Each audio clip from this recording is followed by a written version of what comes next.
नाज़रीन, cipher case में justice गुल हसन औरंगज़ेब और आमिर फारूक साहब उनके रिमार्क्स पढ़ के या सुनकर तो बज़ाहिर यही लगता है कि इस केस में इमरान खान और शाह महमूद कुरैशी साहब की जल्द ही बाजियाबी हो जाएगी।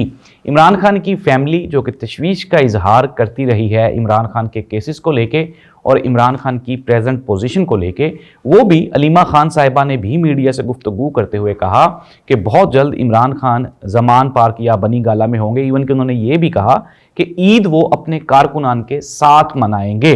दूसरी जानिब नाज़रीन, ज़िमनी इंतखाबात होने जा रहे हैं। वो सीट्स जो कि पंजाब में और मरकज़ में खाली छोड़ी गई या सूबों में और मरकज़ में खाली छोड़ी गई, उन पे अब ज़िमनी इंतखाबात होंगे और ज़िमनी इंतखाबात की पोजीशन भी आम इंतखाबात जैसी लगती है।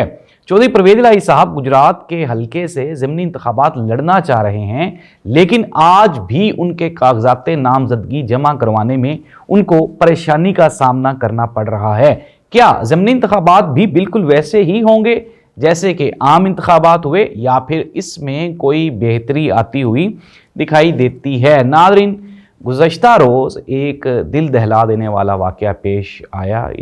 मैं एक बात हमेशा करता हूँ कि आपकी सियासी वाबस्तगी किसी भी सियासी जमात से हो, लेकिन पाकिस्तान की आर्मी, पाकिस्तान के फ़ौजी जवान, वो पाकिस्तान की बका के लिए, सालमियत के लिए दिन रात कोशां हैं और उनकी कोशिश होती है कि वो मुल्क की हिफाजत के लिए हर कुर्बानी देने को तैयार बैठे हैं। और हमने देखा कि गुज़श्ता दिनों दहशतगर्दी की एक कार्रवाई में शुमाली इलाका जात में वहाँ पे पाक आर्मी के जवान शहीद हुए।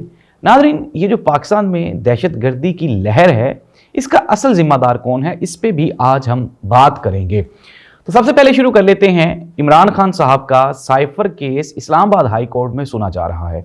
जस्टिस आमिर फारूक साहब ने कहा, एक तो गोरा जाते जाते 1923 का ये कानून है जो हमें थोप गया है और हमें ये हुक्म भी सादर फरमा गया है गोरा कि आपने इसमें अमेंडमेंट नहीं करनी।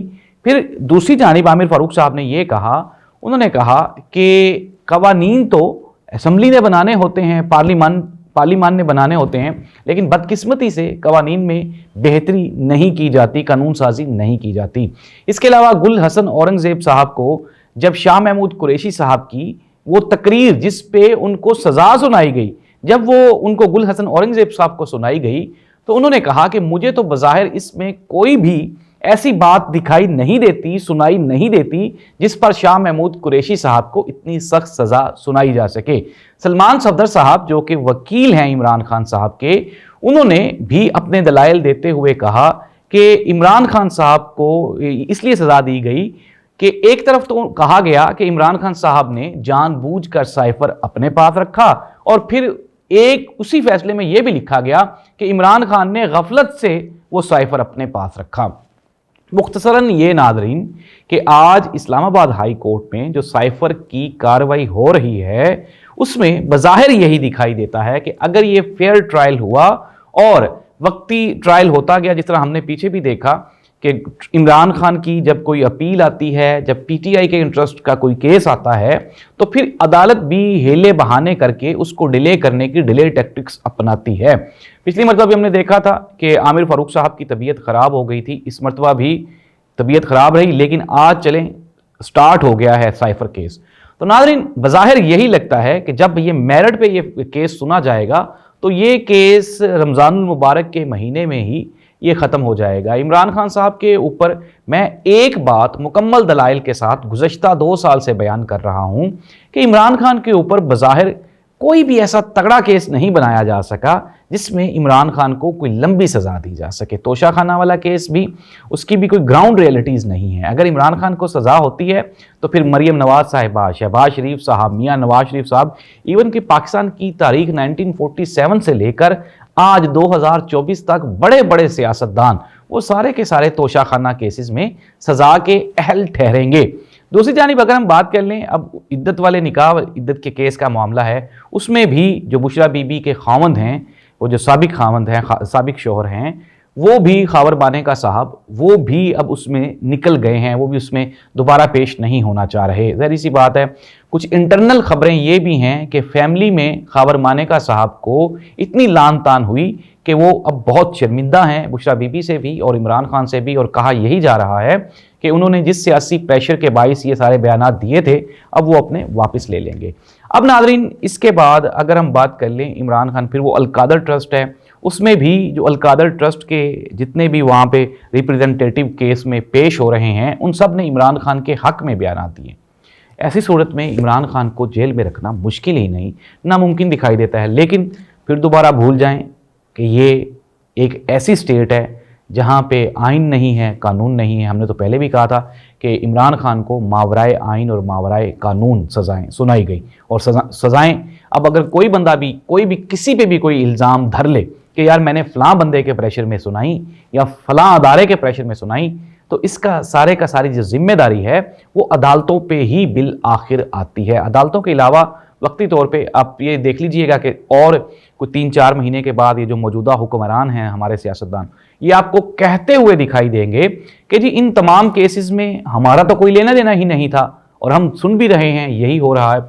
लेकिन बड़ी खबर ये है कि मामलात काफ़ी हद तक सुलझते हुए दिखाई देते हैं इमरान खान साहब के, और कहा यही जा रहा है कि with in a few days वो जो फैसल रज़ा अब्दी साहब का वो फैसल अब्दी साहब का आपने बयान सुना था जिसमें उन्होंने कहा था कि जिस दिन इमरान खान की ओके हो गई उस दिन ये सब के सब अपने घरों को चले जाएंगे। ये एक लंबी डिबेट है, हम इस पर नहीं जाते।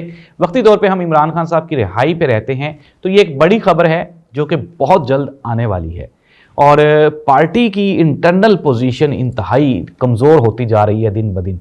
शेर अब्दुल मरवत, बैरिस्टर गौहर, अली अमीन गंडापुर, KPK की क़ियादत और पंजाब की क़ियादत में कम्युनिकेशन गैप बहुत ज़्यादा है। इंटरनल पार्टी की सिचुएशन और पोजीशन मैं पहले भी कह चुका हूँ कि एक साजिश के तहत अंदरूनी और बैरूनी कुव्वतें, अंदरूनी और बैरूनी जो साजिशी अवामल हैं जो कि एंटी PTI हैं, वो ये कोशिश कर रहे हैं कि किसी ना किसी तरह से PTI का जो स्ट्रक्चर है उसको मजबूत ना होने दिया जाए। क्या ये मुमकिन है? तो इसका जवाब है बिल्कुल भी नहीं। मैं पहले भी बयान कर चुका हूं कि जो मुश्किल वक्त था PTI पे वो PTI देख चुकी है। लेकिन नाज़रीन, एक तशवीश जो कि हमेशा कायम रहती है और वो ये है कि जब क्राइसिस हो, मुश्किल हो, तो जाहिर सी बात है काफ़ी सारे लोग मजबूरन इकट्ठे हो जाते हैं।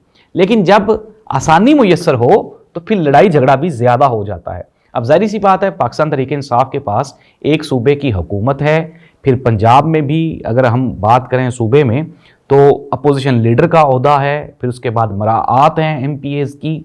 तो ये वो लालच हैं जो PTI के इंटरनल लोगों को, ये एक बड़ी अच्छी बात हुई कि पाकिस्तान तहरीक इंसाफ के सूबाई और कौमी असम्बली के उम्मीदवारान टूटे नहीं ज़्यादा तादाद में।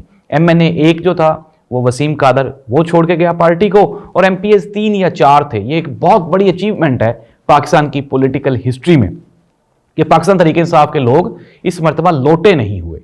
तो लेकिन पार्टी में हैं, पार्टी में अब परेशानियां ही परेशानियां हैं। अब देखना ये होगा कि पाकिस्तान तहरीक इंसाफ, खुसूसन इमरान खान, इन तमाम चीज़ों को कैसे लेकर चलते हैं। एक तरफ तो आप देख रहे हैं कि सुन्नी इत्तेहाद कौंसिल से वो जो इल्हाक का मामला था उस पर जो हामिद रज़ा साहब हैं वो भी अपनी सफाइयाँ पेश कर रहे हैं।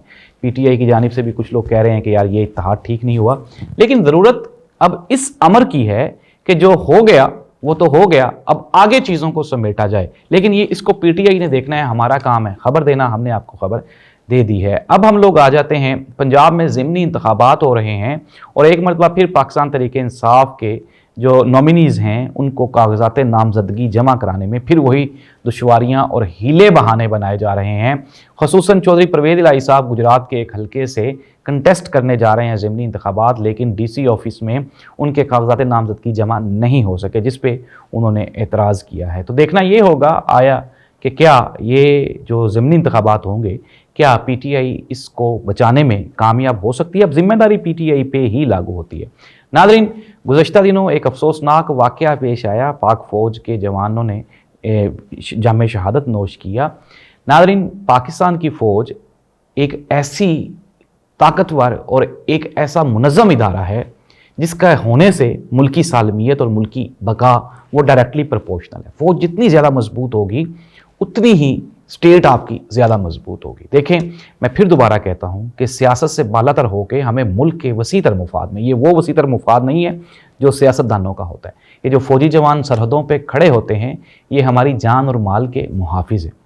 और पाकिस्तान के सियासतदानों ने इनको इतना नुकसान पहुंचाया है, इतना नुकसान पहुंचाया है, जितना कि शायद हमारे दुश्मन भी नहीं पहुंचा सके। केपीके के जो तर्जुमान हैं बैरिस्टर सैफ, उन्होंने कहा कि ख्वाजा आसिफ साहब के वो बयानात जिससे उन्होंने फ़ौज के जवानों की दिल आज़ारी की, फिर मुस्लिम लीग नून ने इंटरनेशनल अखबारात में पाकिस्तानी फ़ौज के ख़िलाफ़ जो हर्जा सराई की, आज जो फ़ौज के ख़िलाफ़ जो भी पॉलिटिकल ज़ुबान इस्तेमाल हो रही है, बैरिस्टर सैफ ने कहा कि इस सब की ज़िम्मेदार पाकिस्तान मुस्लिम लीग नून है। नाज़रीन, ये बात तो किसी से ढकी छुपी नहीं है कि जब नवाज शरीफ साहब की हुकूमत ख़त्म हुई थी तो उन्होंने पाक फ़ौज को बदनाम करने की कोई भी कसर और बाकी नहीं छोड़ी थी। मेरी दोबारा फिर रिक्वेस्ट है कि तमाम सियासी मुफादात से बालातर हो के खुदारा आप इस फ़ौज को गैर सियासी रहने दें, ताकि ये मुल्क और कौम ये आगे जा सके। फ़लस्तीन और इसराइल की मौजूदा सूरत हाल हम सब के सामने है। अगर उनके पास मजबूत फ़ौज होती तो आज शायद इसराइल उनके ऊपर इतने जुल्म और जबर ना कर रहा होता। अल्लाह इस मुल्क का हामी नासिर हो। पाक फ़ौज के होने से, पाक फ़ौज के मजबूत होने से पाकिस्तान की मजबूती वाबस्ता है। अल्लाह ताला पाक फ़ौज का हामी नासिर हो। अल्लाह ताला इस मुल्क का हामी नासिर हो। पाकिस्तान जिंदाबाद, पाक फ़ौज पाइंदाबाद।